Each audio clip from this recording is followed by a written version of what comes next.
Assalamualaikum warahmatullahi wabarakatuh. Saya Mira Agustin dari Fakultas Teknik, Prodi Survei Pemetaan. Hari ini saya akan mempresentasikan salah satu materi dari mata kuliah Bahasa Indonesia, yaitu paragraf KJ 017. Paragraf, suatu karya tulis yang dibangun dari serangkaian paragraf atau alinea. Rangkaian paragraf dapat menciptakan sebuah kesatuan tema yang memaparkan isi dan karya tulis. Sebuah paragraf terdiri dari susunan kalimat. Susunan kalimat dalam paragraf tersebut saling berkaitan dan koheren atau padu. Dengan demikian, keberadaan paragraf dalam sebuah karya tulis menjadi bagian yang tidak dapat dilepaskan. Jadi, paragraf adalah kesatuan pokok pikiran yang terdiri atas beberapa kalimat. Sebuah paragraf terdiri atas pokok pikiran atau gagasan utama. Menurut Kamus Besar Bahasa Indonesia, paragraf adalah bagian dalam suatu karangan. Paragraf ini ditandai dengan penulisan yang menjorok ke dalam pada baris pertama. Yang kedua ada tujuan pembentukan paragraf. Nah, tujuan pembentukan paragraf ini ada 3. Yang pertama, membedakan penulisan dalam rinci di pokok. Yang kedua, membedakan pembaca dalam memahami pokok pikiran suatu karya tulis. Yang ketiga, memberikan pemberhentian yang formal, sehingga pembaca dapat beristirahat. Nah, kita masuk ke fungsi paragraf. Menurut Alek dan Ahmad, fungsi paragraf ada beberapa. Nah, yang pertama, mengekspresikan gagasan tertulis ke dalam kalimat yang tersusun secara logis. Yang kedua, menandai pergantian gagasan baru setiap paragraf. Yang ketiga, memudahkan penulis dalam mengatur gagasan. Yang keempat, memindahkan pembaca dalam memahami penulis. Dan yang kelima, memudahkan untuk pengembangan topik. Yang keenam, memudahkan untuk pengendalian variabel. Yang ketujuh, memudahkan dalam pengorganisasian gagasan bagi penulis. Kita masuk ke unsur paragraf. Nah, unsur paragraf ini ada beberapa. Yang pertama, kita masuk ke topik atau gagasan utama. Topik atau gagasan utama ini yaitu unsur yang paling penting karena unsur ini yang menjadi jiwa atau isi dari keseluruhan paragraf. Unsur-unsur ini biasanya berupa masalah atau gagasan pengarang yang ingin disampaikan kepada para pembaca. Yang kedua, kalimat utama. Nah, unsur pembangun paragraf yaitu yang kedua adalah kalimat utama. Kalimat utama adalah kalimat yang mengandung suatu gagasan utama yang diletakkan secara tersirat. Kalimat utama adalah sebuah kalimat yang bersifat umum. Hal ini dikarenakan supaya dapat dikembangkan kembali dengan kalimat-kalimat penjelas. Selanjutnya ada kalimat pendukung. Kalimat pendukung yaitu suatu kalimat yang mengandung gagasan-gagasan penjelas. Kalimat ini mempunyai fungsi untuk menguatkan atau mendukung gagasan utama yang ada pada kalimat utama dengan cara memberikan data berupa fakta, contoh, opini, dan lain-lain. Selanjutnya ada transisi. Supaya menjadi sebuah paragraf yang padu, kalimat-kalimat di dalam pengarang disusun dengan menggunakan transisi atau konjungsi.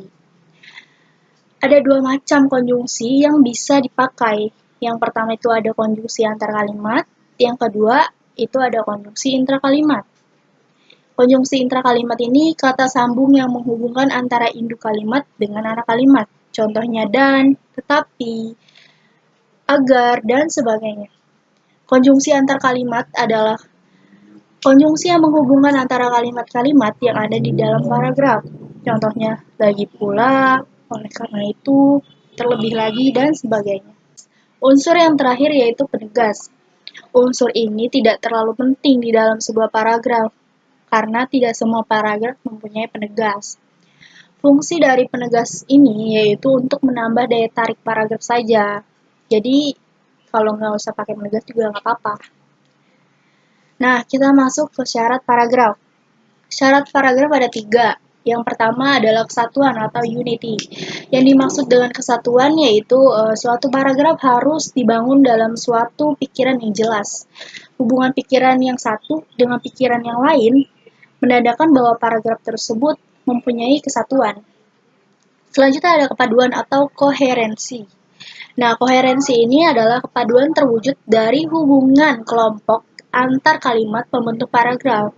Kepaduan yang baik jika hubungan timbal balik antar kalimat wajar dan mudah dipahami. Cara agar paragraf mempunyai kepaduan antara lain memakai kata ganti atau kata hubung serta perincian dan urutan pikiran. Selanjutnya ada kelengkapan. Suatu paragraf dikatakan lengkap jika berisi kalimat-kalimat penjelas yang cukup untuk menunjang kalimat pokok. Nah, di sini ada jenis paragraf. Jenis paragraf itu yang pertama ada deskripsi.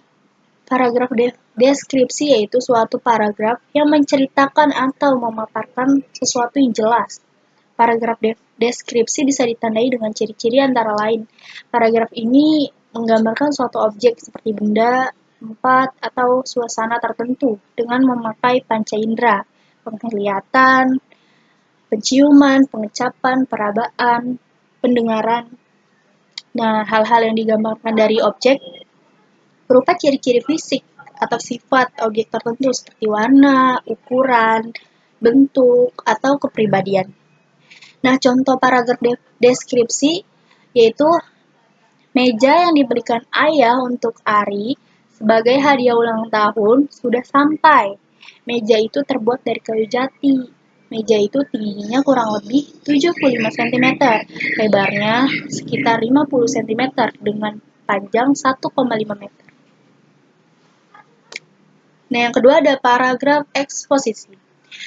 Paragraf eksposisi yaitu paragraf yang memaparkan cara atau bentuk supaya pembaca memahami bacaan dengan jelas. Ciri-ciri dari paragraf ini yaitu terdapat definisi atau pengertian mengenai istilah dari suatu objek atau pembahasan. Tidak berunsur mengajak atau mempengaruhi. Berupa paragraf yang informatif, artinya bisa memberikan sebuah informasi yang inovatif kepada pembaca. Contoh paragraf eksposisi sebagai berikut. Organisasi membutuhkan kerjasama yang kuat supaya dapat berjalan dengan baik. Seperti layaknya sebuah mobil yang bergerak dikarenakan mesin mobil dan komponen-komponen lainnya yang bekerja sama. Organisasi juga membutuhkan suatu komponen-komponen seperti ketua kelompok, wakil ketua, sekretaris, bendahara, dan sebagainya. Yang ketiga ada paragraf narasi. Nah, paragraf narasi merupakan suatu paragraf yang menceritakan sebuah kejadian atau peristiwa yang di dalamnya terdapat objek, pelaku waktu, kejadian, serta alur cerita. Ciri-ciri paragraf ini yaitu dirangkai dalam urutan waktu yang baik, berupa alur maju atau alur mundur, atau alur campuran. Berisi tentang peristiwa yang menceritakan suatu perbuatan atau tindakan. Mempunyai unsur-unsur cerita seperti tokoh, latar, konflik, sudut pandang, pengarang, atau sudut pandang orang pertama, orang ketiga. Seperti itu. Nah, selanjutnya ada paragraf argumentasi. Paragraf argumentasi merupakan suatu paragraf yang mengutarakan suatu pendapat atau ide yang mempunyai alasan yang mendukung. Ciri-cirinya yaitu kalimat utama berupa suatu pendapat atau gagasan yang disampaikan oleh penulis. Nah, contoh paragraf argumentasi sebagai berikut. Biaya pendidikan di Indonesia sangatlah mahal. Walaupun pemerintah sudah memberikan bantuan, tetap saja para murid harus membayar beberapa biaya untuk keperluan sekolah seperti baju, buku, dan lain-lain. Nah, yang selanjutnya ada paragraf persuasi. Paragraf persuasi yaitu paragraf yang berisi ajakan yang mempunyai tujuan supaya pembaca melakukan tindakan. Nah, paragraf persuasi ini mempunyai alasan-alasan yang kuat disertai dengan data dan fakta. Jadi paragraf persuasi ini harus disertai dengan data dan fakta. Paragraf ini bertujuan untuk meyakinkan pembaca untuk melakukan atau mempercayai apa yang ditulis oleh penulis. Nah, kita masuk ke struktur paragraf. Nah, struktur paragraf ini yang pertama ada terdiri atas transisi kalimat, kalimat topik, kalimat pengembang, dan kalimat penegas. Yang selanjutnya ada paragraf terdiri atas transisi berupa kata, kalimat topik, kalimat pengembang, dan kalimat penegas. Selanjutnya, paragraf terdiri atas kalimat topik dan kalimat pengembang, atau paragraf terdiri atas kalimat pengembang dan kalimat topik. Sekian presentasi yang saya lakukan. Kurang lebihnya mohon maaf. Apabila ada salah-salah kata, mohon dimaafkan. Wassalamualaikum warahmatullahi wabarakatuh.